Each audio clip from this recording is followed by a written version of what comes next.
guys, what's up? It's Blake. So today, I'm gonna ask you a question real quick. When you think back at your childhood, what shows did you watch? Rugrats, SpongeBob, iCarly. If you watched any of those shows, you were definitely a Nickelodeon kid, just like me. Now, I was always watching Nickelodeon, never really got into Disney until I was around 11, and I never really liked Cartoon Network unless I tuned in to watch the Ed Boys. Now, when I think about those aforementioned shows, I also think about the memories I had watching them. Like watching the new SpongeBob specials like The Best Day Ever, browsing iCarly.com, and even watching Drake and Josh after school. I started writing for the script in April, give me a break. Now, I did watch Nickelodeon most of my childhood, from the time I was born in 2001, and kind of stopped watching religiously in 2013, 2014. Really stopped watching about when I was 15. And I still catch it on TV every now and then, but it's just not as good. I mean, there's other shows that I remember that a lot of other people love as well, like Fairly Odd Parents, Jimmy Neutron. There's one show in particular, though, that I never really hear anybody talking about these days, a show that I love, and unless I'm talking to the wrong people. Now, let me jog your memories. It's a show about four guys who are hockey players from Minnesota. They move from Minnesota to LA to become a pop band and become famous and have their wacky adventures with their crazy schemes. The show I'm talking about, of course, is Big Time Rush. Big Time Rush, or BTR, which I'll be talking about for the rest of the video, was created by Scott Fellas. If you heard of him before, he's created many other kids shows, as well as Nickelodeon's Ned's Declassified and Johnny Test on Cartoon Network. BTR premiered on Nickelodeon on November 28, 2009, with the first episode being Big Time Audition, about the guys getting James to an audition so that he can become famous and become a pop star. And because James is nervous, he has his friends Logan, Carlos, and Kendall audition as well. And almost every other contestant just screams into the microphone. Thunder! Next! They also get to meet the producer Gustavo Rock, who's quite funny actually.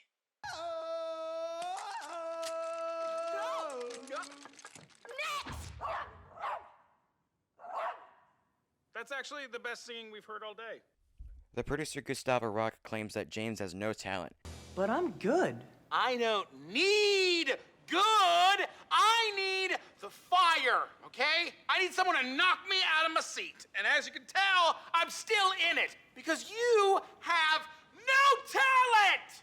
Kendall argues that the producer hasn't had a hit in 10 years and performs an act to mock him. The four guys get thrown out by security and get kicked out. Turns out that Gustavo Rock thinks that Kendall has talent and offers to make Kendall a star. Kendall agrees if Gustavo takes his friends and makes them a singing group. Well? Okay, I'll go to LA with you and record some demos. If you take my buds and make us a singing group. Dude! Quote my nose. Well, you guys said you would go. They all agree, and the guys move to LA, prove themselves to the record company that they have what it takes to become famous. I like them, and the board's gonna love them. It managed to rank in 3.650 million views on its first premiere. In January of 2010, the episode was played again and got 7.1 million views, and set the record for the highest rated live-action series premiere in Nickelodeon history. So it was safe to say that the show was a big-time hit. Pun fully intended. Interestingly enough, the show premiered in 2009, but was in production for 2 years just for the pilot episode, and it was very different from the first episode we actually got. The guys were set in Wisconsin instead of Minnesota, and were ice skaters instead of hockey players. They all had different names, being Jesse, Conus, Brian, and Donovan, and Carlos did not have his signature helmet. Those were all changed in the original pilot and show. Also, Kendall was very different from the final product of the show. All three guys were played by their final actors, being James Maslow, Logan Henderson, and Carlos Pena. Kendall's character was originally played by Kurt Hansen. He was let go of the role for other reasons, but he did make an appearance in 2 episodes of BTR. What one thing would Hottie Hunk Dak Zevon bring to a desert island? I wonder who he's supposed to be in real life. Reason number 1. Kurt looks way older than his on-screen character and co-stars. They were supposed to all play teens. 2. His singing sounded way too much like James. 3. Kurt had no on-screen chemistry with the other guys, which you kinda need to have if you want to have a TV show. Now Logan, who was friends with Kendall before BTR, encouraged Fellas to audition Kendall again for the second time. Once Kendall had a second audition, Fellas asked the other guys who they wanted to play Kendall. Kurt or, well, Kendall, and they made the right choice. The full unaired pilot is very off. By watching the few clips on YouTube, there are some dialogue and scene changes. Carlos does not have his signature helmet, and the boys sing Someday instead of the BTR theme at the end, which wasn't created until Kendall joined the cast. Kendall's mom and sister were played by other unnamed actors who I can't find any info on. And unfortunately, the full 48-minute pilot is lost, and only 3 scenes exist on YouTube, being the audition scene, the parking lot scene, and the ending. So yeah, the show was definitely better with the final pilot that was released in 2009. Now, how was the show from a critical standpoint? It's actually really good. These days, I'm really critical since I'm in film school right now, but still watching BTR, it's really funny for a kid's show. I could show you clips right now, but I don't want to. Just watch it for yourself on Netflix. It's really funny. It uses slapstick comedy and sound effects, and instead of a laugh track, I think it adds to the corniness and cheesiness, and it's just really funny and just genius writing for a kid's show. It's on Netflix. Go watch it for yourself. It's hilarious. Okay, here's just one joke. Okay, so I panicked. We'll just put everybody in the background as extras or something. Yeah, that is acting, right? And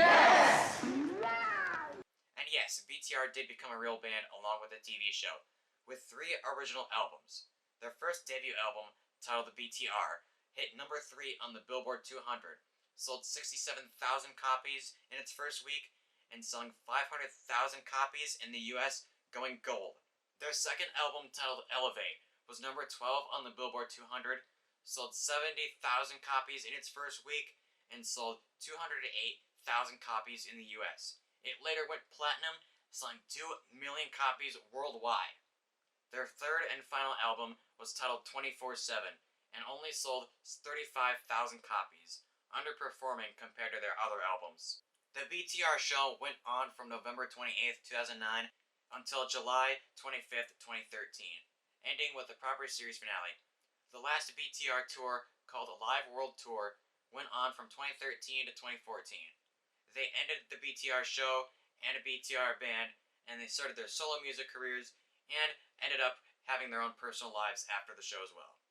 I heard that Big Time Rush was one of the most successful franchises for Nickelodeon, but when I looked that up, it just brings me to top 10 Nickelodeon shows of all time.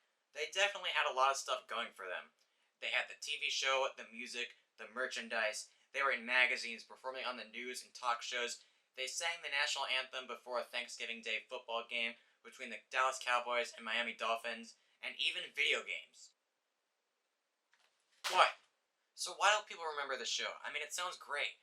Is it because of other Nickelodeon sitcoms of the Schneider variety? Or is it because of other bands? Well, it seems like Nickelodeon kind of fucked the Big Time Rush over for a few reasons.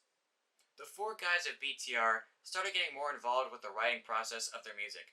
They also wanted to make the music more mature, but since Nickelodeon's main demographic is kids and young teens, they had to censor things.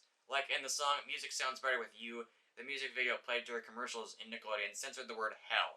Let this sock go through hell. Even though 90s shows like Rocko's Modern Life said hell. Also in the song Love Me Again, the first version was changed to make it sound more kid-friendly, but the censored version could be kind of heard online, so the censorship really hurt their public reputation.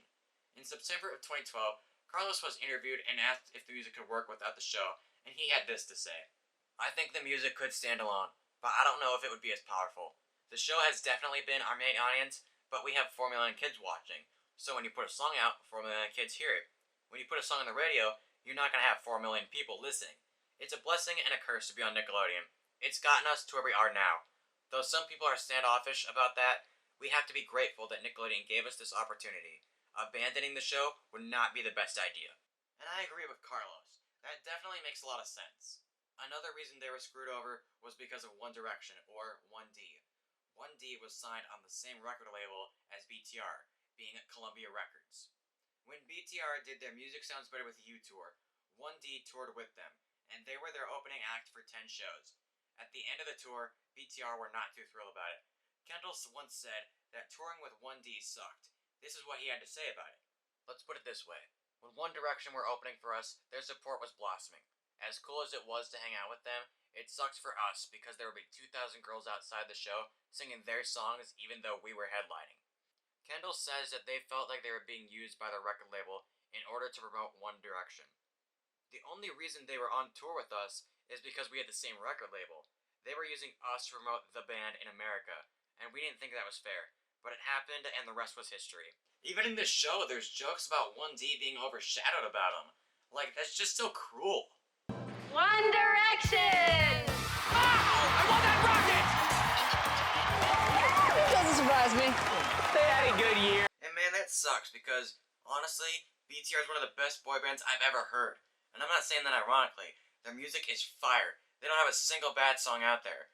Watching YouTube videos online of their concerts, they clearly know how to put on a good show.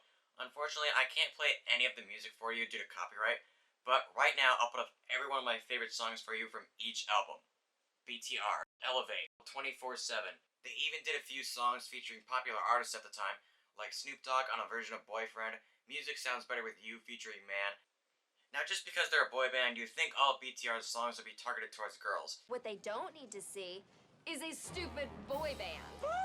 Vocal group is a term that could also be used. But most of their songs are just for everyone, about hanging out, partying, being yourself, and not giving up. Also, a quick side note, am I the only one who thinks that the song Famous is better in the show than it is on the album, or is that just me? And like I said before, Logan and Kendall were friends before BTR. They then met James and Carlos and became all best friends. Even watching bloopers and behind-the-scenes clips, they're genuinely having a great time filming the show. He thinks he's Spider. Hey, you guys, let's actually do the same thing. snowboarding. We're Since we love snowboarding, let's go! Alright. Speaking of the show, they were also popular enough to receive their own Nickelodeon movie, called Big Time Movie, that aired on September 10th, 2012. It's about the guys going on tour in London when their luggage gets swapped with a dangerous weapon, so of course they become spies and save the world. And if that sounds stupid enough, that's because it is, and it's actually a pretty good movie. They also did covers of some Beatles songs, featured in the movie, and released it as an album as well. So some positive reception is that BTR was voted #1 best boy band in the world in 2012, even topping bands like 1D and The Wanted. They were also compared to other boy bands like NSYNC and the Backstreet Boys. Alright, now let's jump into the current time period. Remember 2020? That sucked, right? So BTR came back when the world needed them the most. In April of 2020, they did a Zoom video saying there's a lot to look forward after this. And who knows, a lot to look forward to at the end of this. And what did they have planned? Well, Kendall Schmidt and Caitlin Tarver, who played Joe in the BTR show, talked about their BTR memories via Instagram Live. Has this ever happened to you where somebody recognized you from the show and you went and they were like, yeah, I love the show. It's so great to meet you. You're like, yeah. And then of course you instinctually, you're like, well, you want to grab a picture or something? And right. Has it ever happened to you where they went, no, I'm good? Probably. The guys also came together virtually in June of 2020 to sing an acoustic version of Worldwide, which is a really good version of Worldwide.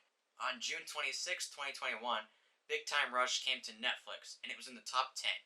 And on Apple Music, their first album, BTR, ranked at number 50, and later ranked in the top 200 at 94.